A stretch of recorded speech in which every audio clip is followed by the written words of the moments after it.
சாரிக்கா, இதெல்லாம் ரொம்ப ஓவர். டேய் அந்த அளவுக்கு ஒண்ணு நடக்கலடா. நீங்க ரெண்டு பேரும் பேசுறது பழகுறது எனக்கு சுத்தமா பிடிக்கல. இது சாண்ட்ராக் மட்டும் தோன்றது இல்ல, எனக்கும் பார்க்கும்போது எங்க எல்லாருக்குமே அடுத்து நீ எப்ப கோவப்படுவேன்னு தான் தோணுது. இது லவ் கேம்னு நீங்க சொல்றீங்களாக்கா? எனக்கு ஒரு கிளாரிட்டி வேணும்க்கா. இல்ல இது லவ் கேம் தான். அவங்க தோன்றது அவங்க பேசுறாங்கல்ல, அப்ப நான் பேசினா தாங்க மாட்டாங்க. அவங்க பண்றது எல்லாமே எனக்கு ஃபேக்கா தான் தெரியுது எல்லாமே.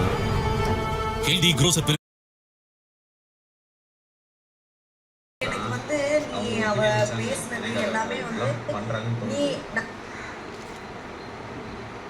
நான் உங்ககிட்ட ஷேர் பண்ணி அதை வச்சு வந்து நீ அவளை கொஸ்டின் பண்ற மாதிரி இருக்கு இல்லையே.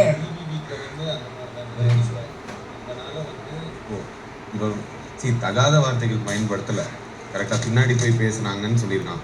ஃப்ராடுன்ற வார்த்தையை பயன்படுத்தியிருக்கேன் என்ன மாதிரியே. அது நம்ம தகாத வார்த்தை இப்போதைக்கு வச்சுக்கலாம். ஏன்னா அது கன்சிடர் பண்ணுவாங்களா இல்லையான்னு தெரியல. நீங்கள் எப்படி இந்த வார்த்தையெல்லாம் நீங்கள் பயன்படுத்தலான்னு கேட்டாலும் அதுக்கான இதையும் நீ வாங்கி தான் ஆகணும். ஸோ இதை சொல்லியிருக்கான். ஸோ ஏதாவது சொல்றல, கண்டஸ்டண்டா பார்த்தா அவன் பண்ணதுல பெரிய தப்பு மாதிரி தெரியல. ஏன்னா இவன் போய் சொல்றது இல்லை. ஏன்னா இங்க ஒப்பீனியன் ஷேர் பண்ணி தான் அதுக்கு அவங்க ஹர்ட் ஆவாங்கன்னா ஆவாங்க. ஏன்னா நீ நான் சொன்னதுக்கு அப்புறம் திவ்யா என்னதான் எனக்கு ரிப்பீட் கொடுத்தாலும் அவங்க ஹர்ட் ஆயிட்டாங்க. திவ்யா ஒரு வார்த்தை சொன்னதுக்கு நான் டென்ஷன் ஆகுறேன். இங்க அது இது கருத்தாங்க ஓகேங்கன்னு யாராலையும் கேட்க முடியாது. அந்த எமோஷன்ஸ் வரதா. பட் அதுக்கப்புறம் நீ அவங்க கிட்ட சாரி கேட்க வர்றது இருக்குல்ல, சாரி கேட்க வரும்போது அவங்களால கேட்காம போறாங்கன்னா அதுவும் அவங்க இஷ்டம். அதுக்கு நீ வந்து நான் பாரு இதெல்லாம் ஓவரு பாரு அதெல்லாம் தான் எனக்கு. அதனால நீ அங்க வேற எதுவுமே கிடையாது. நீ உள்ள பேசிக்கிறது கருத்து போற அளவுக்கு எல்லாம் ஒண்ணும் நடக்கல.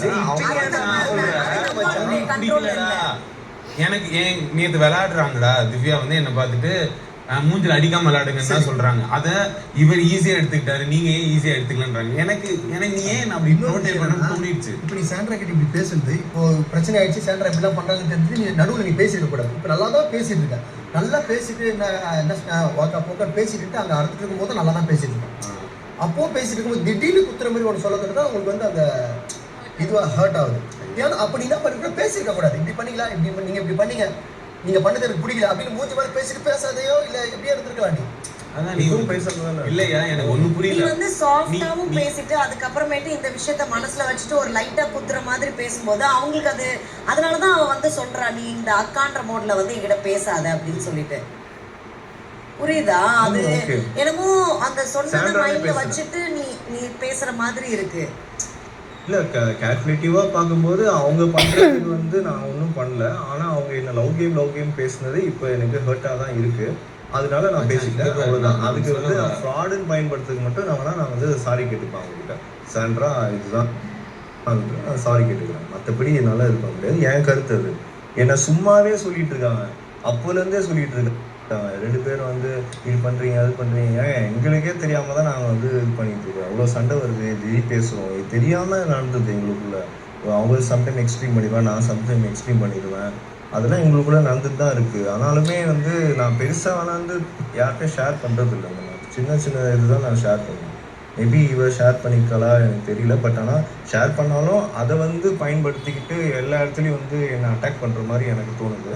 அது தப்புன்னு நான் சொல்லுவேன். என்கிட்ட அவள் லவ் கேம்னு சொல்லும் போதுமே நான் தான் சொல்லுவேன், சத்தியமா நான் அந்த மாதிரி ஒரு கேம் ஆடணுன்ற இன்டென்ஷன்லாம் நான் அவங்க கூட பழகலை. அந்த மேட்ரு இன்னொருத்தர்கிட்ட எட்டுன்னு போது தப்பு பாருகிட்ட. மூணாவது மாதம் அவங்க பேசினாங்க, அவங்க பேசின கூட நீ பக்கத்தில் இருந்து பார்க்குறேன். அது பேசுறதுக்கு முன்னாடி பர்சனலாக அங்கே கேட்டிருந்தா நீ அங்கே வந்து அதை முடிச்சுருக்கணும். பிஆர் மேட்ரை அதை முடிச்சுட்டு அதுக்கப்புறம் அவங்ககிட்ட நீ நல்லாவும் பேசுற. சொல்றது புரியுதா? நல்லாவும் பேசுறேன்னா பேசாத, நீ விட்டு போயிட்டு போ.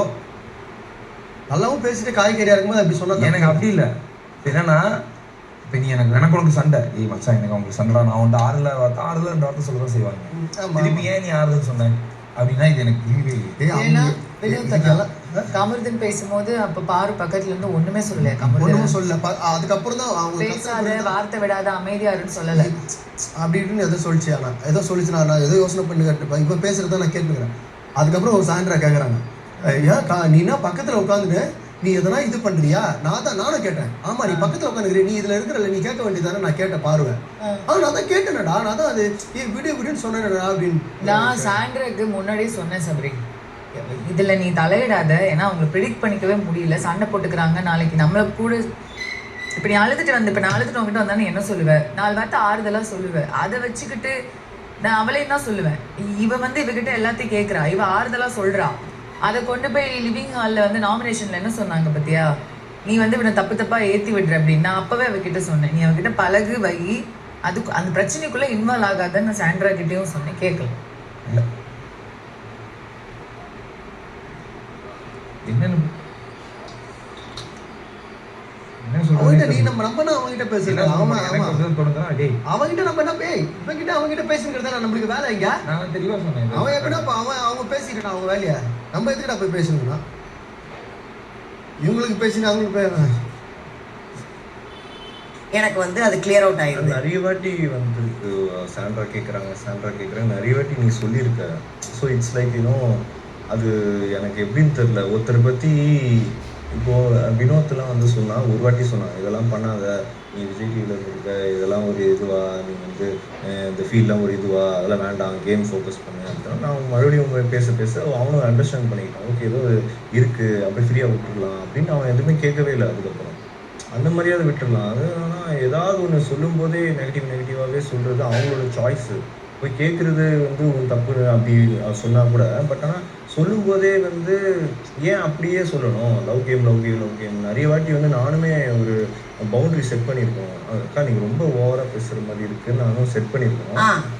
ஏன்னா அவங்க எல்லா இதுலேயுமே சொல்கிறாங்க, இவங்க 2 பேர் பெட்டில் படுத்துட்டு இருக்காங்கன்றாங்க, பெட்லேயே படுத்துக்கிட்டே பண்ணுறாங்கன்றாங்க. அதனால் அப்போவே நிறுத்தினேன், என்னங்க பேசிகிட்டு இருக்கீங்க அப்படின்னா, என்னங்க பேசுறீங்க, ஓ சாரி பெட்டில் மடி மேலே படுத்துட்டு இருக்காங்க. அதான் நான் கேட்டேங்க, மடி மேலே படுக்கக்கூடாதுன்னு ஏதாவது ரூல் இருக்கா? யார் மனுஷங்க யார் வேணாலும் யார் மடியில் வேணும் படுக்கலாம், அது தப்புலாம் கிடையாது. அதே நீங்கள் ரொம்ப ஓவராக பேசுகிற மாதிரி இருக்கா? சரி ஓகே கம்பெடுக்கிறாங்க. அப்புறம் நான் கேட்குறேன், அக்கா உங்களுக்கு ஒரு நிமிஷம் வந்து அந்த கண்டஸ்டன்ட் பிக் பாஸ்லாம் தூக்கி வச்சுட்டு கொஞ்சம் ஒழுங்காக என்னை பார்த்து பேசுறீங்களா, நான் இப்படிலாம் வந்து எனக்கு நடந்துட்டு நான் வந்து இது லவ் கேம்னு நீங்கள் சொல்கிறீங்களாக்கா, எனக்கு ஒரு கிளாரிட்டி வேணுக்கா. இல்லை இது லவ் கேம் தான். எப்படிக்கா சொல்கிறீங்க? இது லவ் கேம் தான் பண்ணுற நீ அப்படின்றாங்க. அப்படியாக்கா, சரி ஓகேக்கான்ட்டு நான் இப்போ பேசினேன். எனக்கு நான் அவங்க தோன்றது அவங்க பேசுகிறாங்களே, எதுவுமே மற்றவங்களுக்கு என்ன அஃபெக்ட் ஆகும்னு வந்து கன்சிடர் பண்ணாமல் அவங்க பேசுகிறாங்களே, அப்போ நான் பேசினா தாங்க மாட்டுறாங்க. ஐயா அது அப்போ பேசணும் இப்போ பேசணும்னு சொல்ல முடியாது. அந்த வீட்டில் அது சொல்ல முடியாது மச்சான், எனக்கு அஃபெக்ட் ஆகுதுல்ல அவங்க பேசுறது. அவங்க ஹர்ட் ஆட நம்ம எதுவும் பண்ண முடியாது. அவங்க கருத்து பரிமாற்றம் இந்த வீட்டில் எப்போ வேணாலும் பண்ணலாம். 24 எனக்கு தான் தூங்குறவங்க எழுப்பி கூட பண்ணலாம். மக்கள் தான் முடிவெடுக்கணும். இது அவன் கரெக்டான டைம்ல சொன்னானா, சொன்ன விதம் சரியா இல்லையா, சொல்ற கருத்து சரியா இல்லைன்றது மக்கள் தான் சொன்னாங்க. இது அவன் கருத்து சொல்லிட்டான், ஹர்ட் ஆயிட்டாங்க, எதுவும் பண்ண முடியாது. நீ ஃபைனல்ஸ் கிட்ட வந்து கரெக்டாக இப்போ பண்ணுறேன்னா, ஏங்க ஃபேமிலி ரவுண்டப்போ எங்களுக்கு சண்டை வந்துருச்சுங்க, வீட்டில் இருந்து வந்தால் என்ன பேசிப்பாங்கன்னு தெரியாது, பிரச்சனையாகும், அந்த மாதிரி நான் கன்சிடர் பண்ணி வேணான்னு சொன்னாங்க. அது இல்லைனா தப்புனா, இல்லை நீ ஃபைனல்ஸ் வருதுன்னு வாண்டடாக ஓட்டிங்காக பண்ணுறாரு. ஏங்க இப்படி அபாண்டமாக பேசுகிறீங்க? நான் உங்களுக்கு நான் எவ்வளோ அண்டர்ஸ்டாண்ட் பண்ணிக்கிட்டு நான் பேட் பர்ஃபார்மன்ஸ்லாம் கொடுக்காமவே இருந்தேன் மச்சான். 3 வாரம் நான் கொடுக்கல. அப்போ நான் அந்த இடத்துல தப்பு தானே பண்ணிட்டேன். இப்போ நான் உணர்றேன், நான் கரெக்டாக தான் இப்போ விளாட்றேன். எனக்கு தெரிஞ்சவங்ககிட்ட எனக்கு தோணுச்சு, எல்லாத்தையும் பார்க்கும்போது ஒரு கன்சல்டேட் பண்ணி பார்க்கும்போது ஃப்ராடுன்னு எனக்கு வந்து தோணுச்சு. நான் சொல்லிட்டேன், தப்பாக இருந்தாலும் பரவாயில்லன்னு சொல்லிட்டேன். எனக்கு மனசில் தோணுச்சு. ஏன்னா எல்லா வாட்டியும் வந்துட்டு நான் எவ்வளோ கோத்ரூ பண்ணுறேன், என்னை வந்து பேட் பர்ஃபார்மன்ஸில் போடுறாங்க. ஏங்க அதுக்கான வீடு இங்கே இல்லைங்க. உங்களுக்கு என்ன ஃபீல் பண்ணுறீங்களோ நீங்கள் வெளியே போய் ஃபீல் பண்ணிக்கோங்க. புரியுதா? 2 பேர் வரும்போதே வந்து வைல்ட் கார்டில் யாரோ ஒருத்தர் போவாங்கன்னு சொல்லிட்டு தான் வந்தது. அந்த அண்டர்ஸ்டாண்டிங்கோடு தான் வீட்டுக்குள்ளே வந்தது. எதுவுமே தப்பு சொல்ல. அங்கே உட்காந்துக்கிறது, அந்த மாதிரி எழுதுறது எனக்கு நிறைய இன்ட்ரூசிவாக தோணிட்டு தான் இருந்தது. இவங்க வந்து இதுக்காக பண்ணுறாங்க அதுக்காக பண்ணுறாங்க. ஆனால் அது என்னோட தாட். அவங்கள அஃபெக்ட் பண்ணுற போதே ஹர்ட் பண்ணியிருப்போது நான் எதுவுமே சொல்லவே இல்லை. அவ்வளோ உணர்வுகளை மதித்து நான் பேசிகிட்டு இருக்கேன். என் உணர்வுகளை அவங்க மதிக்கவே மாட்டுறாங்க. நான் எதுக்கு அவங்க உணர்வுகளை நான் மதிக்கணும்னு நான் கேட்குறேன். கனி அக்காவும் அவங்களும் பார்க்கும்போது எனக்கு கனி அக்கா பர்ஃபார்மர்னு தோணுச்சு. நான் என்ன சொன்னேன், ஓப்பனாக என்ன சொன்னேன், சண்டை போடுறவங்க தான் வந்து இந்த மாதிரி பின்னாடி பேசுகிறவங்க தான் வந்து வீட்டில் இருப்பாங்க போல் அப்படின்ற மாதிரி நான் சொன்னேன். இது என்னோட வியூவு. நான் பின்னாடி பேசினேன்னா ஓகே விடுங்க, பின்னாடி பேசினே விடுங்க, அவ்வளோதான் விட்டுருங்க.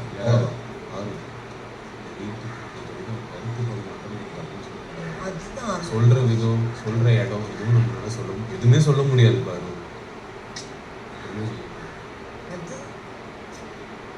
இது இந்த செட்டப் அப்படி இருக்கிறதுனால தான் எதையுமே எக்ஸ்பிரஸ் பண்ணாலும் இங்கே தப்பாக இருக்குது. அதே நேரத்தில் அதே விஷயத்த கொஞ்சம் தனியாக இருந்து பேசினாலும் அது தப்பாக இருக்குது. அதை இங்கே தூரத்துலேருந்து ஒருத்தவங்க பார்க்கும்போது அது ஒரு பின்னாடி பேசுகிற மாதிரியும் இருக்குது. we can't stop the perspectives டா. இப்போ எனக்கு ஒண்ணே ஒண்ணுதான்டா, இப்போ இவனும் நானும் சண்டை